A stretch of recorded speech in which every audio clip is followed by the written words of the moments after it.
السلام علیکم دوستو، آپ دیکھ رہے ہیں ایزی وائز اور میرے تمام نئے آنے والے دوستوں سے گزارش ہے کہ ایزی وائز چینل کو ضرور سبسکرائب کریں اور بیل آئیکن کے بٹن کو پریس کریں تاکہ میری ہر آنے والی ویڈیو آپ تک پہنچ سکے۔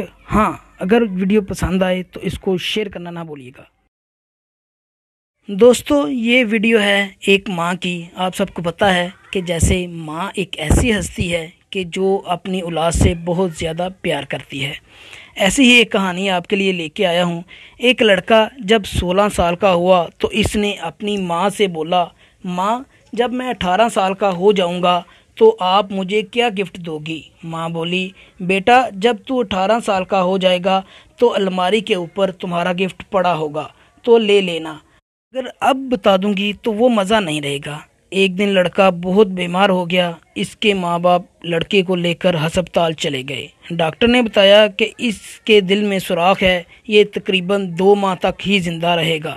اس لڑکے کے ماں باپ بہت پریشان ہوئے۔ لڑکا ٹھیک ہو کر جب گھر واپس آیا تو اس کو پتہ چلا کہ اس کی ماں نہیں رہی۔ جب وہ 18 سال کا ہوا تو اس نے الماری کے اوپر سے گفٹ پکڑا اور اسے کھولا۔ اس میں کچھ یوں لکھا تھا، بیٹا تمہیں یاد ہے جب تو 16 سال کا تھا تو نے مجھ سے 18 سال کا ہونے پر گفٹ مانگا تھا، تو بیٹا میرا گفٹ یہ ہے کہ جو تمہارے سینے میں دل دھڑک رہا ہے وہ میرا دل ہے، بیٹا اسے سنبھال کے رکھنا، میری طرف سے یہ تمہارا گفٹ ہے۔ ماں کبھی اولاد کو تکلیف میں نہیں دے سکتی، ماں سے بڑا دل کسی کا نہیں ہو سکتا، اس لیے پلیز ماں باپ کی قدر کریں۔ Thank you.